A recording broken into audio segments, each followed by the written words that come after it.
Hello everyone, welcome to cipher civils. आज का हमारा लेक्चर है जैनिज्म का। बुद्धिज्म हम कंप्लीट कर चुके हैं। आज हम पढ़ेंगे जैनिज्म। हमने पढ़ा था बुद्धिज्म में ना कि कॉज ऑफ राइज क्या था, जैनिज्म एंड बुद्धिज्म का। एक बार इस चैप्टर में रिकॉल करेंगे और ये लेक्चर आपका वन स्टॉप सोल्यूशन होगा, जो कि आपका 95% topics and questions PYQs covered हैं। ठीक है, चलिए स्टार्ट करते हैं। सबसे पहले आप लोग रिकॉल करेंगे कि कॉज ऑफ राइज क्या था। बताइए, सबसे पहले क्या याद आया? कास्ट सिस्टम, वर्ण सिस्टम बहुत रिजिड था। उसके बाद सेकंड बताइए क्या याद आया? सेक्रीफाइसेस एंड रिचुअल्स एक्सपेंसिव थे। उसके बाद थर्ड क्या याद आया? ये सब क्या थे? कंफ्यूज कर रहे थे मंत्र वगैरह लोगों को। ऑर्थोडॉक्स सिस्टम था, ट्रेड का राइज हो रहा था, तो वैश्यास जो थे उनका इकोनॉमिक एम्पावरमेंट हो रहा था, इसलिए ये लोग अपना सोशल स्टेटस भी बढ़ाना चाहते थे। लेकिन ऑर्थोडॉक्स सिस्टम की वजह से अपवर्ड मोबिलिटी इनको नहीं अलाउ कर रही थी, इसलिए इन लोगों ने एम्ब्रेस किया बुद्धिज्म एंड जैनिज्म को। ठीक है, तो ये आपका कॉज ऑफ राइज, ये आपका क्विक रिकॉल हो गया। ठीक है, चलिए अब स्टार्ट करते हैं। जैनिज्म, जैन ट्रेडिशन में 24 तीर्थंकर्स थे। पहले ऋषभ देव थे जो आदिनाथ बोलते हैं, और लास्ट हमारे महावीर जी थे। तो हम 24 के 24 नहीं पढ़ पाएंगे, हमें डिटेल में महावीर जी को पढ़ना है। विष्णु पुराण और भागवत पुराण में ऋषभ देव जी को नारायण विष्णु जी का अवतार बताया गया है, क्योंकि महावीर जी के टाइम में जैनिज्म फ्लरिस्ट हुआ ना 6th सेंचुरी बीसी में। तो ये लोग जो 23 थे, ये लोग तो बहुत पहले से थे ना, प्रोपोगेट कर रहे थे। और ऋषभ जी अरिष्टनेमी, इनका नाम ऋग्वेद में भी मिलता है। पारसवनाथ जी जो 23rd थे, ये प्रिंस थे बनारस के। इन्होंने अपना राजपाट छोड़ दिया था और हर्मिट की जिंदगी जीने लगे थे, एसेटिज्म वाली। और ये इनकी डेथ हुई है पारसनाथ हिल्स, जो झारखंड में है, इन्हीं के नाम पे है। उसके बाद इन्होंने 4 मेन टीचिंग दी थी, जो हम 5 व्रत पढ़ेंगे अभी आगे जैनिज्म का, उसमें से 4 पारसनाथ जी ने दी है, लास्ट हमारे महावीर जी ने ऐड की है। 4 इनकी कौन सी है? Ahimsa, non injury, satya, non lying, asteya, non stealing, aparigraha, non possession, brahmacharya, chaste. अहिंसा मतलब किसी को चोट नहीं पहुंचानी है, वायलेंस नहीं करना, सत्य मतलब झूठ नहीं बोलना, अस्तेय मतलब चोरी नहीं करनी, अपारिग्रह मतलब बहुत ज्यादा धन नहीं इकट्ठा करना है, ब्रह्मचर्य मतलब शादी ब्याह नहीं करना, ब्रह्मचर्य वाली लाइफ जीनी है। ये हमारा ऐड किया है महावीर जी ने। ठीक है, तो ये याद करिएगा महावीर जी ने कौन सा ऐड किया है। देखिए 24 तीर्थंकर हैं, उनके सिंबल्स हैं, बहुत सारे एग्जाम्स में बहुत जगह पूछता है इनके सिंबल, तो आपको याद कर लेना है। ऋषभ जी का बुल है। अजीत नाथ जी, इनका एलिफेंट है। अजीत, एलिफेंट से कोई जीत नहीं पाता ना, तो एलिफेंट है। सांभरनाथ जी का हॉर्स है। अभिनंदन मंकी। सुमतिनाथ करल्यो। पद्म प्रभु रेड लोटस। सुपर्श्वनाथ इनका स्वास्तिक है। चंद्रजी प्रभु चंद्र मून है। सुविधिनाथ क्रोकोडाइल है। शीतलनाथ इनका श्रीवत्स है। ये श्रीवत्स ना, ये इमेज गलत है यहाँ पे। श्रीवत्स जो है, जो जैन होते थे वो अपने चेस्ट पे कुछ मार्क्स करते बना के घूमते थे, तो उसी को श्रीवत्स बोलते हैं, वही इनका सिंबल था। उसके बाद श्रेगनाथ जी का राइनोसोरस है। वसुपूज्य जी का बुफेलो है। विमल नाथ जी का बोर है। अनंतनाथ जी का फाल्कन है, चिड़िया। धर्मनाथ जी का वज्र है। धर्म की स्थापना के लिए इंद्र को वज्र यूज करना पड़ता है, धर्मनाथ जी का वज्र है। शांतिनाथ डियर। कुंटुनाथ ही गोट। आरनाथ फिश। मल्लीनाथ, जब हमें मैल लग जाती है तो हम पानी से धुलते हैं ना, तो वाटर पॉट है। मुनि स्वस्थ का टॉर्टोइज है। नेमिनाथ नीला ब्लू लोटस है। ठीक, यहाँ पे भी आप देखे होंगे पद्म प्रभु, पद्म लोटस को बोलते हैं ना, तो इनका रेड लोटस है। अरिष्टनेमी जी का कौन शैल है, इन्हीं का नाम ऋग्वेद में मेंशन है। पारसनाथ जी का सरपेंट है। महावीर जी का लायन है। वीर है, सबसे वीर कौन होता है? शेर, तो इनका लायन है। तो इन लोगों का आप याद रखिएगा, पारसनाथ जी का, महावीर जी का, और खासकर आदिनाथ जी का, ऋषभ देव जी का जरूर याद होना चाहिए। अब महावीर जी की लाइफ के बारे में पढ़ते हैं। 540 से 467 बीसी तक इनका टाइम पीरियड है। 24 तीर्थंकर, इनका सिंबल लायन है। बर्थ इनका कहाँ हुआ है? कुंडाग्राम, वैशाली में, बिहार में है। ठीक, 540 540 बीसी में। फादर का नाम है इनके सिद्धार्थ, ये जिनथ्रिक क्षत्रिय क्लैन है, वज्जी जो रिपब्लिक है वैशाली के अंदर, उसके ये हेड थे।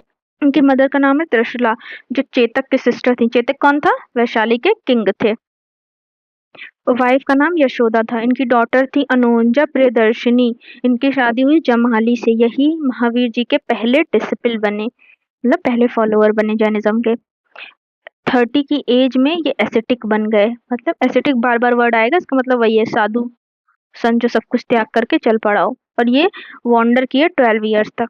13वें साल ये पहुंचे अपने वॉन्ड करते करते। जब 13वां साल स्टार्ट हुआ तब इन्होंने हाईएस्ट स्पिरिचुअल नॉलेज इनको मिल गई, कैवल्य जिसको बोलते हैं। किस ट्री के अंदर? नीचे। किस ट्री के नीचे? साल ट्री। बुद्ध जी को किस ट्री के नीचे मिली थी? पीपल ट्री, बोधि ट्री। ठीक। जाम्बी ग्राम में मिली है और रिवर रिजुपालिका के बैंक पे 42 की एज में। तो ये सब फैक्ट है, याद कर लीजिएगा। मेन कैवल्य की meaning supreme knowledge, spiritual knowledge. उसके बाद महावीर जी को अलग अलग नाम से लोग जानने लगे। महावीर जो ब्रेव हैं, निग्रंथ जो सारे बंधनों से मुक्त हैं, जिन और जितेंद्र जिन्होंने अपने सेंसेस को जीत लिया है, अरहन जो ब्लेस्ड हैं, केवलिन परफेक्ट लैंड जिनके पास सुप्रीम नॉलेज है। तो ये सब महावीर जी के नाम है, पूछ सकता है पेपर पे। इनके फॉलोअर्स को जैन कहते थे और इनके रिलीजन को जैनिज्म। इन्होंने अपना पहला सरमन कहाँ दिया है? पावा में, रिवर वराकर के बैंक पे, अपने 11 डिस्पिल्स को, 11 गांधर्व्स को। इसके बाद इन्होंने जैन संघ बनाया है पावा में, वहीं पे। इनकी डेथ हुई 72 की एज में। बुद्ध जी की 80 एज में हुई थी, 468 बीसी में। पावापुरी में उनकी 483 बीसी में हुई थी। पावापुरी जो कि बिहार में है। इनको निर्वाण इस इवेंट को बोलते हैं। और बुद्धिज्म में इस इवेंट को क्या बोलते हैं? महापरिनिर्वाण। निर्वाण तो वहां पे इनलाइटनमेंट को बोलते हैं। और यहाँ पे इनका स्टार्ट हो जाता है वीर निर्वाण संवत एरा। जो 11 गांधर्व को इन्होंने अपना डिसिपल बनाया था पहले, महावीर जी के डेथ के बाद सिर्फ एक सुधर्म ही जीवित थे, तो इनका नाम याद कर लीजिएगा। चलिए, अब महावीर जी की त्रिरत्न, 3 ज्वेल्स हैं टीचिंग्स उनकी। क्या क्या? Right faith, right knowledge, right conduct, सम्यक श्रद्धा, सम्यक जनन, सम्यक कर्म। जनन का मतलब ज्ञान ही, आप समझिए हर जगह।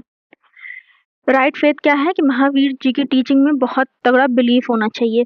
राइट नॉलेज क्या है? कि कोई भगवान नहीं है, ये वर्ड बिना किसी क्रिएटर के एग्जिस्ट कर रहा है, सारे ऑब्जेक्ट्स के अंदर आत्मा है, सोल है। राइट कंडक्ट क्या है? 5 जो ग्रेट वोज हैं, जो ऊपर हमने पढ़ा ना, पंच महाव्रत, उनको फॉलो करना ही। और लेकिन जो फॉलोअर्स थे उनके लिए जैनिज्म में महावीर जी ने कहा कि पंच महाव्रत फॉलो करना मुश्किल है, तो आप अनुव्रत फॉलो करिए। अनुव्रत क्या है? यही 5 हैं, कुछ अलग नाम नहीं है, बस इसका माइल्डर वर्जन है। ले फॉलोअर्स श्रवक श्रविकाज, इनके ले फॉलोअर्स को श्रवक श्रविकाज बोलते थे। उनके क्या बोलते थे? बुद्धिज्म के उपासिकास। रिकॉल कराती रहूंगी, रिकॉल करते रहिए। माइल्डर वर्जन फॉलो कर रहे थे, अनुव्रत, स्मॉल वोज। ठीक। जो क्लर्जी मतलब जो ऑफिशियल मॉन्क्स थे और जो कॉमन पीपल थे, इन लोगों को स्ट्रिक्टली अहिंसा के डॉक्ट्रिन को फॉलो करना था। एग्रीकल्चर भी पाप था। क्यों? क्योंकि जब हम एग्रीकल्चर करते हैं, मिट्टी को जोतते हैं, तो उसमें जो इंसेक्ट्स रहते हैं वो भी खत्म हो जाते हैं। तो इसी वजह से एग्रीकल्चर भी सिन है। ठीक। एसेटिज्म आपको भी पता है ना, साधु संत की जिंदगी और रिनंसिएशन, त्याग। तो एक्सट्रीम तक लोगों को ले जाना, स्टारवेशन, भूखा रह के, न्यूडिटी, नंगा रह के, सेल्फ टॉर्चर, अपने आप को टॉर्चर करके। तो ये डॉक्ट्रिन ये लोग फॉलो कर सकते हैं। साइकिल ऑफ बर्थ और रिबर्थ शेप्ड होती है कर्म से। और कर्म किससे शेप्ड होंगे? अगर आप एसेटिज्म को फॉलो करेंगे, अपने कर्म को प्योरीफाई कर लेंगे। ठीक। गॉड के एग्जिस्टेंस में बिलीव नहीं करते हैं। और जो बुद्धिज्म है वो क्या करता है? वो ना रिजेक्ट करता है ना एक्सेप्ट करता है गॉड के एग्जिस्टेंस को। मेन डिफरेंस याद रखिएगा। अब देखिए, 4 मेन गति है। कोई भी जीव जब अपने साइकिल ऑफ बर्थ रीबर्थ में घूमता है, तो 4 गतियों में घूमता रहता है। अब वो 4 गतियाँ क्या हैं? जैसे हम बोलते हैं ना, अच्छा काम करोगे तो स्वर्ग मिलेगा, बुरा काम करोगे तो नर्क मिलेगा, पता नहीं कितनी आपको प्रताड़ना झेलनी पड़ेगी, कितनी जगह आपको घूमना पड़ेगा, तो वही है गति।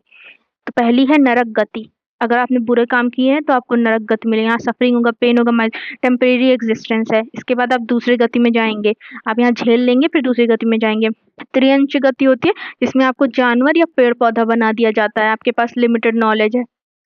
उसके बाद मनुष्य गति, बहुत इंपॉर्टेंट गति है, मोस्ट वैल्यूएबल है। मतलब आप समझिए देव गति से भी ज़्यादा वैल्यूएबल है मनुष्य गति। क्यों? क्योंकि यहाँ पे आपके पास अपॉर्चुनिटी है अपने आप को स्पिरिचुअली प्रोग्रेस करने की, लिबरेशन अटेंड करने की, राइट फेथ, नॉलेज और कंडक्ट को जानने की। उसके बाद आती है देव गति। इसमें इंसान हेवनली मतलब स्वर्ग के प्लेजर्स को अपने अच्छे कर्म की वजह से भोगता है, लेकिन ये भी टेम्परेरी है, फाइनल नहीं है। क्योंकि जैनिज्म का हम लोग इसको हिंदुइज्म में मान लेते हैं ना कि आप स्वर्ग चले गए तो आप जन्म मृत्यु से छुट्टी पा गए, लेकिन यहाँ पे क्या है कि आपका सोल जो है, जीव जो है वो वॉन्डर करते रहते हैं इन्हीं 4 गतियों में।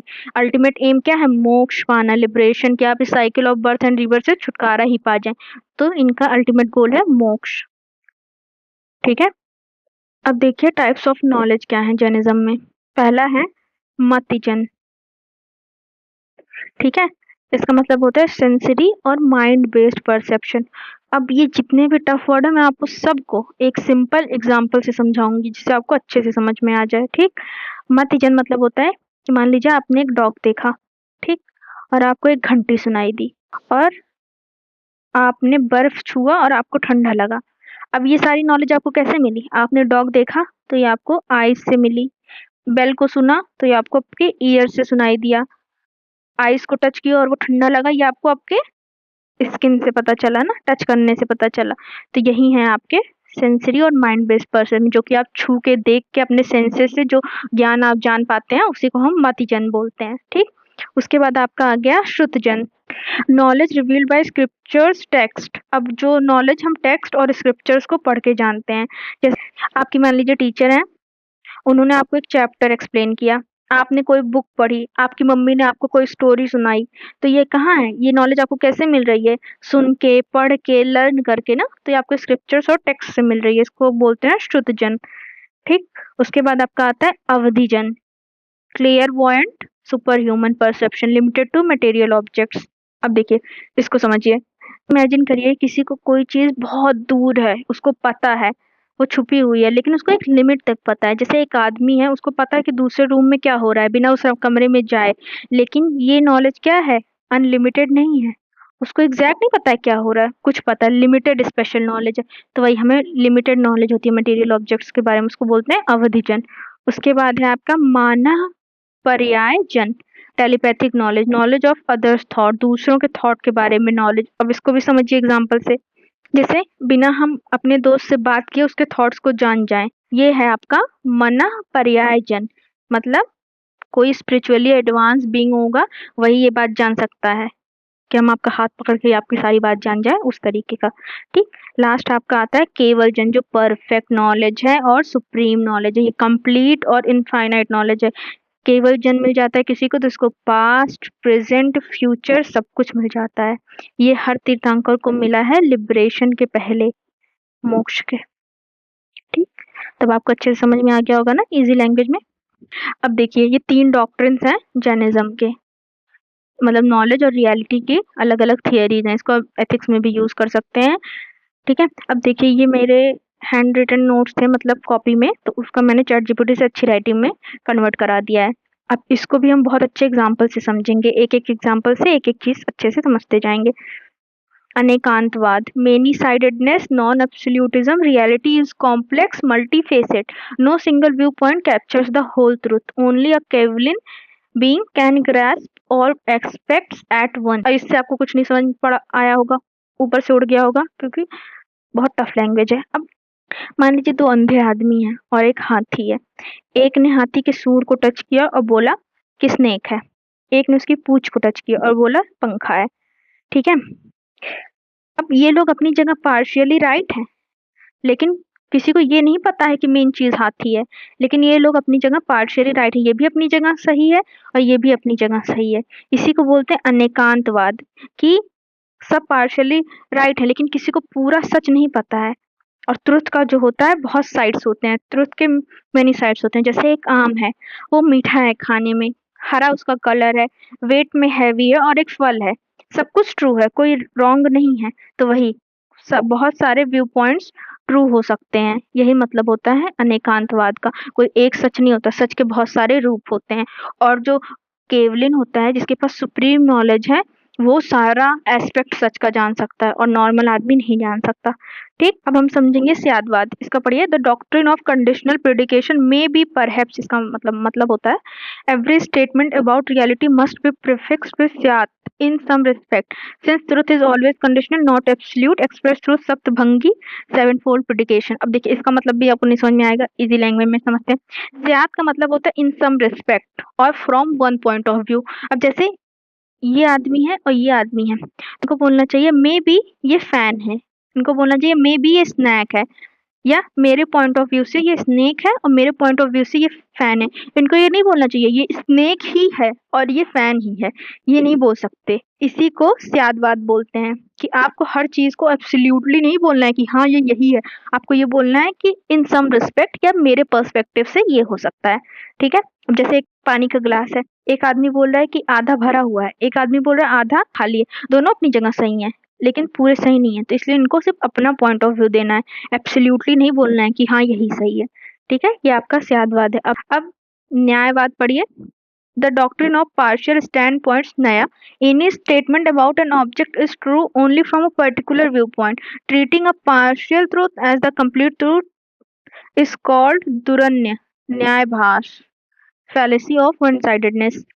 अब हर आदमी को एक ही पार्ट दिखता है, जैसे इसको सिर्फ स्नेक दिख रहा है और इसको सिर्फ फैन पर लग रहा है। ठीक, अब सब लोग अपना पार्ट डिस्क्राइब कर रहे हैं, तो सबका ओपिनियन पार्शियल है, कंप्लीट नहीं है।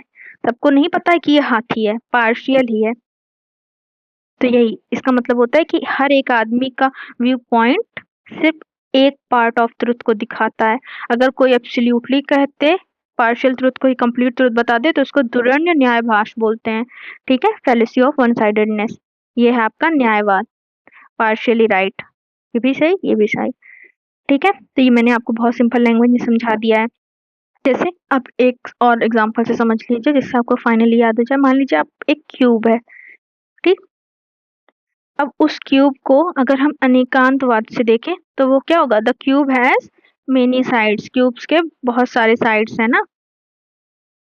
ठीक, अगर हम उसको न्यायवाद के पर्सपेक्टिव से देखें तो हम सिर्फ एक साइड को देख रहे हैं, जिस साइड हम खड़े हैं। हम स्यादवाद के पर्सपेक्टिव से देखें तो हम ऐसे बोलेंगे कि जिधर मैं खड़ा हूँ उधर से क्यूब की साइड ब्लू दिख रही है। मैं ये नहीं बोलूंगी कि पूरा क्यूब ही ब्लू है, मैं ये बोलूंगी कि जहां से मैं खड़ी हूँ वहां से वो ब्लू दिख रहा है। ठीक है, तो ये हम बोलेंगे, हर जगह हम लगाएंगे स्याद इन सम रिस्पेक्ट, कि अपना पॉइंट ऑफ व्यू अब बता रहे हैं। ठीक है, अब आपको समझ में आ गया होगा।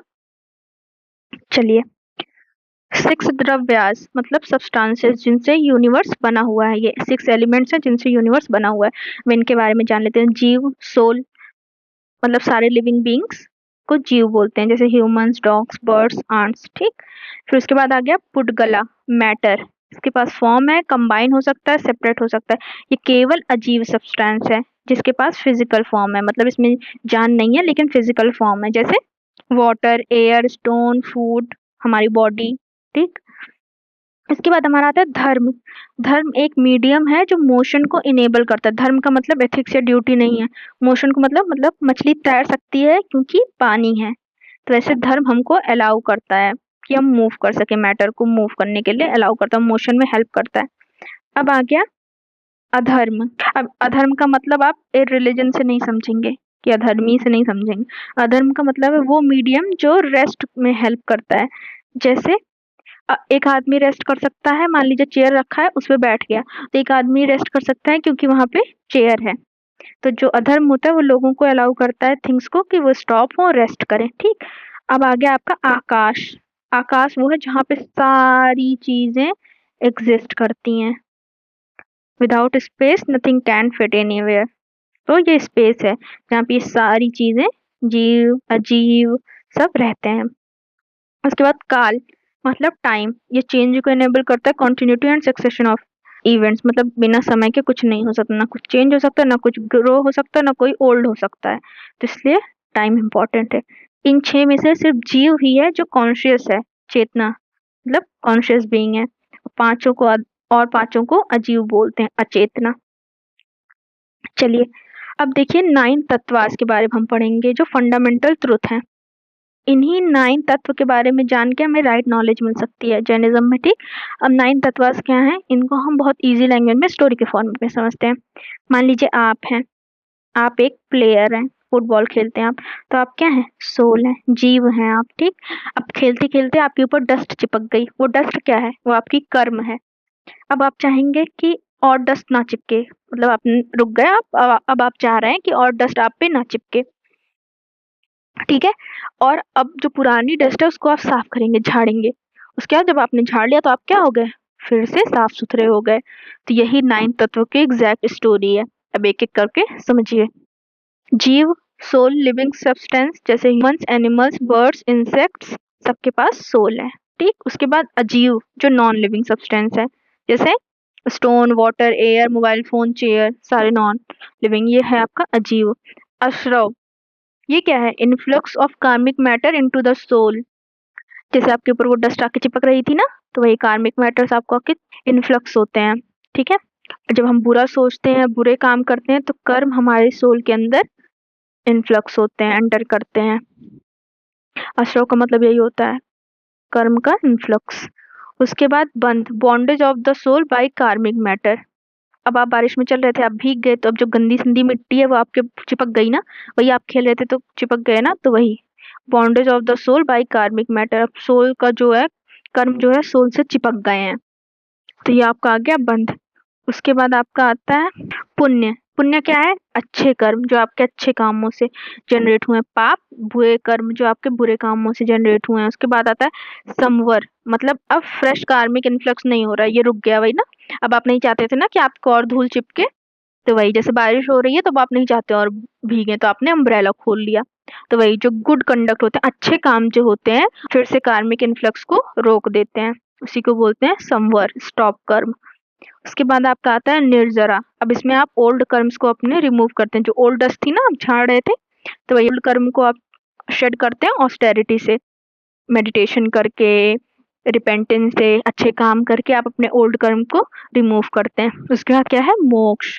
अब आपके कपड़े पूरे साफ हो गए, डस्ट वगैरह हट गई, तो कोई डर्ट नहीं है, अब आपको फाइनल लिबरेशन मिल गया, कर्म से फ्रीडम मिल गई, मोक्ष मिल गया, ठीक है। अब आपको बहुत मैंने इजी लैंग्वेज में समझा दिया, आपको समझ में आ गया होगा।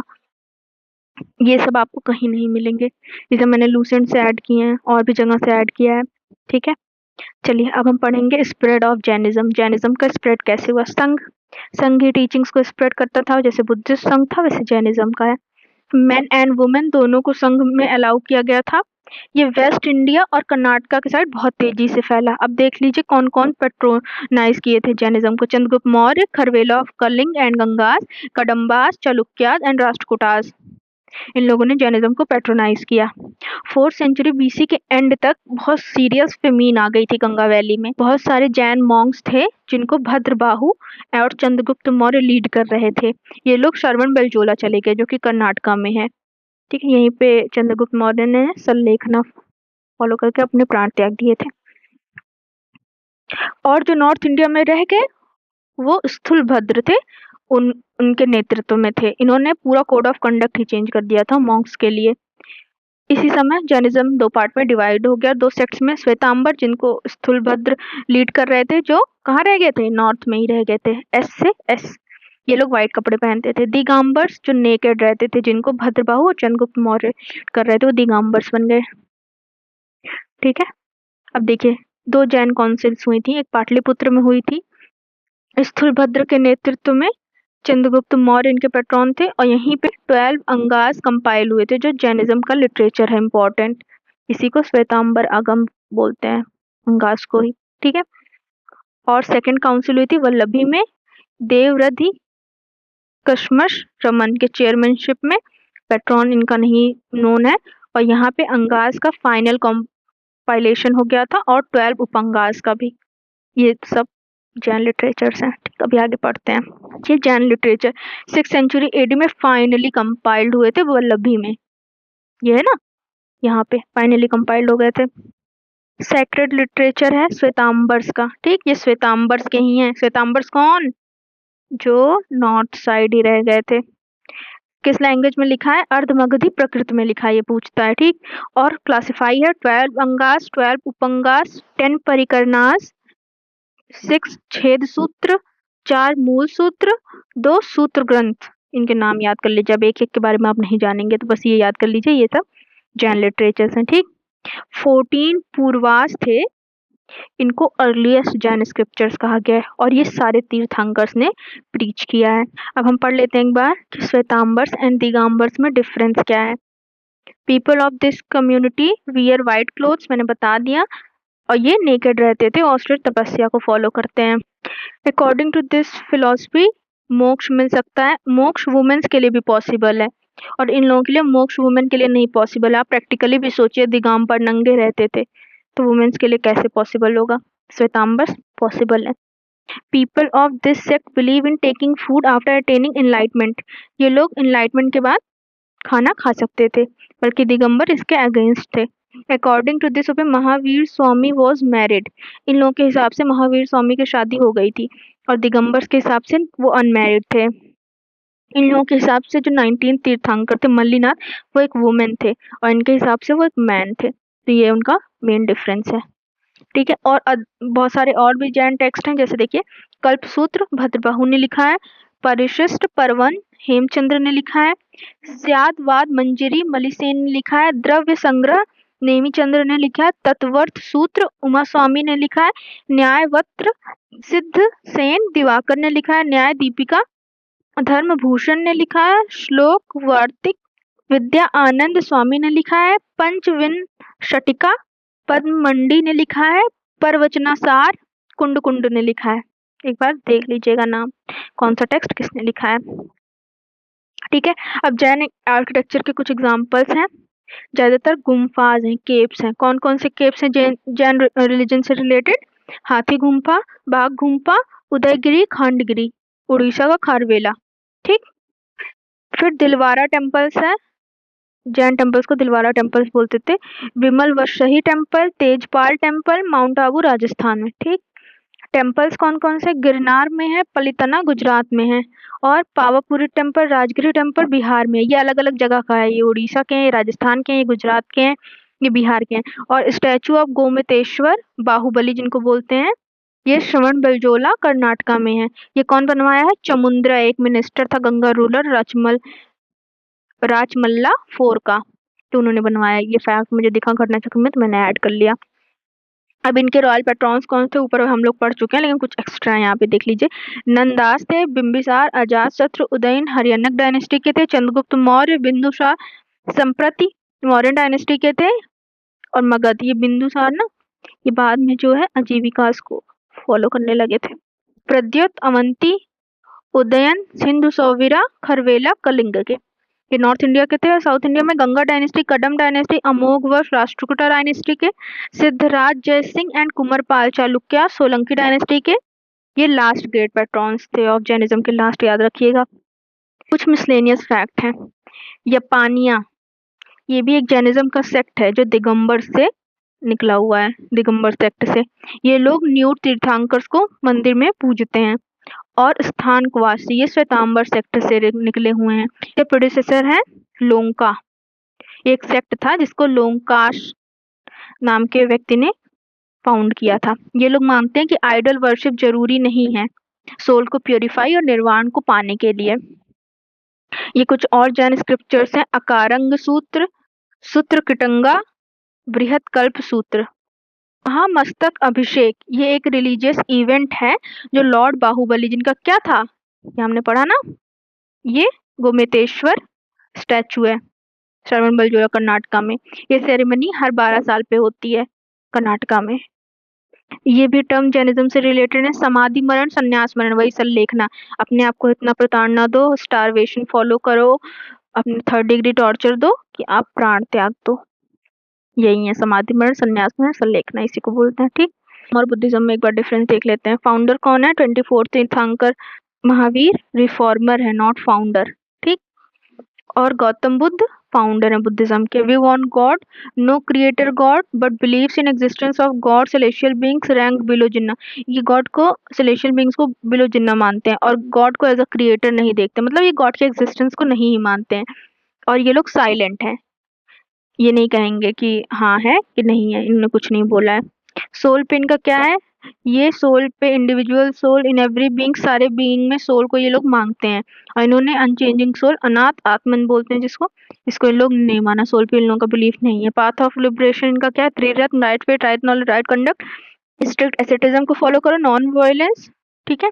इनका मिडिल पाथ है, avoid both self indulgence, extreme self mortification, eight fold path. Non violence, absolute and extreme है इनका नॉन वायलेंस का कॉन्सेप्ट।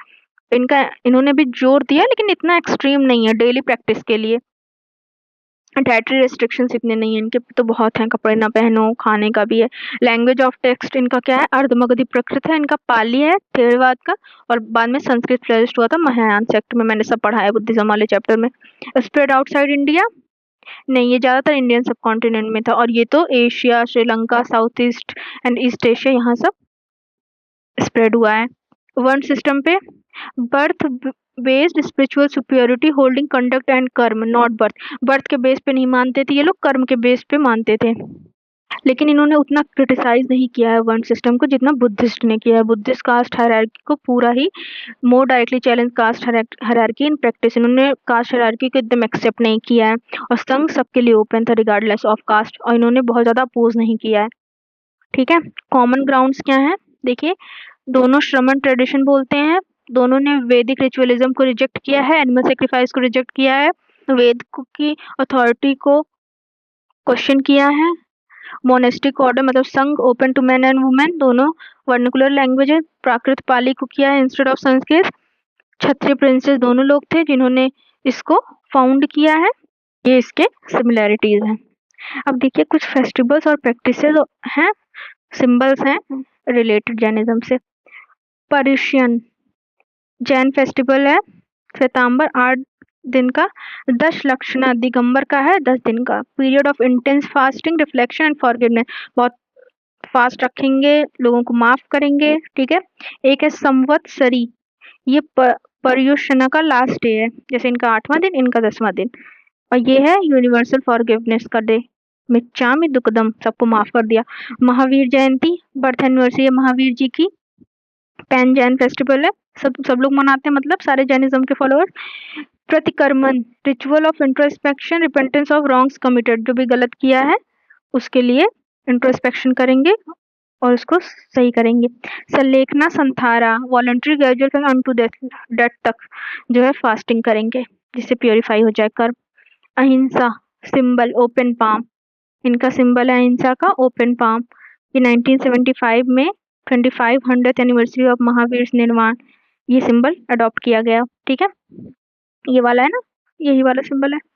फिर swastika, one of the Ashtamangala 8 auspicious symbols में एक स्वास्तिक भी है। एक जैन तीर्थंकर का है ना, उनका स्व से ही कुछ नाम था, उन्हीं का है ये स्वास्तिक सिंबल। ये 4 states of existence in Jain cosmology बताता है, 4 गतिज को बताता है, जो हम लोगों ने पढ़ी ना, नरक गति, मनुष्य गति, देव गति, यही। संवासरन, ये सेलेशियल प्रीचिंग हॉल है जहाँ पे तीर्थंकर केवल जन्म प्राप्त करने के बाद अपने सर्वेंट्स गॉड्स को, ह्यूमंस को, एनिमल्स को देते थे, ठीक है। इन लोग गॉड को भी अपने से नीचे मानते थे ना, इसलिए। तो ये हो गया। अब देखिए, Jain cosmology divides into cycles, kala chakra with an ascending half, Utsarpini and descending half, Avasarpini, each further divided into 6 eras, Kals. We are currently believed to be in 5th era of Asvarpini, descending degenerating half cycle। इस time के हम लोग 6th generation चल रही है इस समय, ठीक। ये पूरा काल चक्र का साइकिल है। जब ऐसे ऊपर जाएगा तो इसको उत्सर्पिणी बोलेंगे, नीचे आएगा तो अवसर्पिणी बोलेंगे, और ये 6 एराज में डिवाइड है। हम लोग इसमें 5th एरा में है, ठीक। चलिए अब देखिए, इस पे बहुत PYQ आया है 1-2 बार यूपीएससी में, तो मैंने ऐड कर लिया है। यक्ष और यक्षिणी क्या होते हैं? ये यक्ष स्कल्पचर है दीदारगंज यक्ष मौर्यन पीरियड का, ठीक है। यक्ष एक संस्कृत वर्ड है, ये एक नेचर स्पिरिट और semi divine super natural being होते हैं, मतलब ये डिवाइन नहीं है, ठीक है। ये हिंदुइज्म में भी मिलते हैं, बुद्धिज्म में भी मिलते हैं, जैनिज्म में भी मिलते हैं। ये लोग wealth, fertility, forest, mountain, trees, rivers, hidden treasures, इन सबसे एसोसिएट किए जाते हैं। ये प्रोटेक्टर्स हैं, गार्जियंस हैं, ठीक। अब देखिए, ओरिजिन इनका कहाँ है? वेद में है, पुराण, रामायण, महाभारत, बुद्धिस्ट जैन स्क्रिप्चर्स। ये गॉड से नीचे हैं लेकिन ह्यूमन से ऊपर है, मतलब पावरफुल है ह्यूमन से ज्यादा। हिंदुइज्म में ये कुबेर जो गॉड है, गॉड ऑफ वेल्थ, इनको लॉर्ड ऑफ यक्ष भी बोलते हैं, यक्ष के ये गॉड है। ये ट्रेजर्स, जो धरती के अंदर जो ट्रेजर्स मतलब धन दौलत है, वो उनको जो हिडन है धन दौलत धरती के अंदर, उनकी रक्षा करते हैं। फीमेल यक्ष को यक्षिनीज बोलते हैं, जो ब्यूटी, फर्टिलिटी और प्रॉस्पेरिटी का सिंबल है। बुद्धिज्म में ये गार्जियन डीटीज हैं, जो बुद्धा को प्रोटेक्ट करते हैं, उनकी मोनेस्ट्रीज को और धर्म को। ठीक है, और बाद में ये लोग बुद्धिज्म एक्सेप्ट करने के बाद प्रोटेक्टर्स बन गए। अब जैनिज्म, इम्पोर्टेंट फॉर यूपीएससी है ज्यादा। एवरी तीर्थंकर हैज वन यक्ष mail guardian dt, one यक्षिनी female guardian dt. मतलब सारे तीर्थंकर को प्रोटेक्ट करने के लिए एक मेल यक्ष था और मेल यक्षिनी थी। ठीक, they are shasan devatas, attendant deities who protect the teachings of Tirthankar. Tirthankars के टीचिंग्स को प्रोटेक्ट करते हैं। They are not liberated souls and are not worshipped as creators, but many Jains venerate them for worldly blessings. बहुत सारे जैन इनको याद करते हैं ब्लेसिंग्स के लिए, लेकिन ये लिबरेटेड सोल्स नहीं है, मतलब इनको मोक्ष नहीं मिला है, सिद्धि नहीं मिली है। ठीक, इसलिए इनको वर्शिप नहीं करते हैं एज अ क्रिएटर। जैनिज्म के गोमुख, ये ऋषभनाथ जी के यक्ष थे। पद्मावती, ये यक्षिणी थी। पार्श्वनाथ जी जो 23rd थे ना, उनके इनका सबसे ज्यादा पूजा की जाती है। अंबिका, ये नेमिनाथ की यक्षिणी थी, पॉपुलर जैन गार्जियन गॉडेस थी। ठीक, उसके ये भी मैंने अपने नोट से क्रिएट करवाया चैट जीपीटी से। अब देखिए, अब आप पढ़िए आजीविकास के बारे में। गौसाल मस्करी पुत्र, ये पहले महावीर जी के साथ ही थे, लेकिन बाद में इन्होंने अपना एक अलग सेक्ट फाउंड कर दिया, आजीविकास। ठीक, ये देखिए महावीर जी के डिसिपल थे। भगवती सूत्र के अकॉर्डिंग, भगवती सूत्र एक जैनिज्म लिटरेचर है। ये ऐसे साधुओं का ग्रुप है जो बहुत सारे डिसिप्लिन को फॉलो करते हैं, जैसे जैन्स करते हैं। ठीक, और न्यूडिटी को ये लोग भी प्रैक्टिस करते हैं, लेकिन ये कर्म पे नहीं मानते हैं। जैनिज्म में माना जाता है ना कर्म, ये लोग नहीं मानते, ये लोग नियति मानते हैं, फेट, किस्मत पे मानते हैं ये लोग। Karma and transmigration existed but human effort played no role in it. कर्म और ट्रांसमाइग्रेशन एग्जिस्ट करते हैं, ये मानते हैं कि कर्म और ट्रांसमाइग्रेशन एग्जिस्ट करती है, मतलब cycle of life and birth exist करती है, कर्म एग्जिस्ट करता है, लेकिन इसमें लोगों का एफर्ट कुछ नहीं मायने रखता। As the path for souls over 1000 of years had already been mapped out, क्योंकि ये नियति है, फेट पहले से ही डिसाइडेड है, वो हमारे कर्म से चेंज नहीं होगा, ये इनका बिलीफ था। ये जो है नास्तिक सर्मन ट्रेडिशन है, मतलब ये लोग नास्तिक हैं, गॉड के एग्जिस्टेंस में बिलीव नहीं करते हैं।